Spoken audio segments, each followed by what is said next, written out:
मित्र, येथून सुरू होतो आर्वी वर्धा महामार्ग। जेमतेम 58 किलोमीटरचे अंतर। पावसाळ्यात रस्त्याच्या आजूबाजूचे डेरेदार वृक्ष आपले डोळे हिरवेगार करून टाकतात। मराठीतील आद्य गद्य ग्रंथ लीळाचरित्रानुसार तर आर्वी शब्दाचा अर्थच जंगल होतो।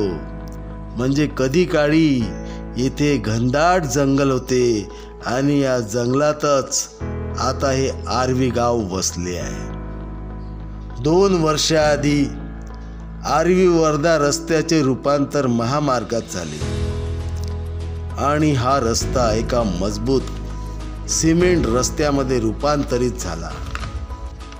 भारताची लोकसंख्या 140 कोटीच्या पुढे गेली। वाहनांची संख्या वाढली, पण रस्त्यावरून धावणाऱ्या वाहनातून बाहेर पडणारे कार्बन शोषून घेणारे झाडे नकोत का रस्त्यावर? मर्ढेकरांनी तर म्हटलेच आहे, नितळ न्याहारीस हिरवी झाडे, काळा वायू हळूच घेती। भारतात चांगल्या दर्जाचे लांब रुंद सिमेंट रस्ते तर तयार होत आहे, पण त्यासाठी हजारो वृक्षांची कत्तली होत आहे। या समृद्धी मार्गाच्या आजूबाजूला डोंगरांना सुद्धा छाटून विद्रूप करण्यात आले आहे।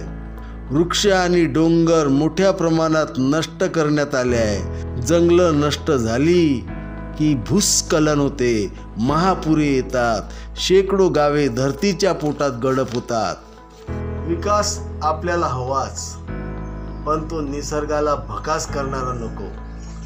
म्हणून आम्हाला आर्वी वर्धा मार्गावर शेकडो वृक्ष लावायचे आहे आणि त्यांचे संगोपनही करायचे आहे। त्यासाठीच आम्ही ही वृक्षमित्र चळवळ सुरू केली। निसर्ग मित्र होण्यासाठी तुमचे योगदान द्या। आम्ही वाढोला चौफुलीवर 10 वृक्ष लावून या वृक्षमित्र चळवळीचा प्रारंभ केला आहे। हे वृक्षच आपले खरे मित्र आहे आणि तुम्ही त्यांचे मित्र व्हा, याकरताच आमची ही वृक्षमित्र चळवळ आहे।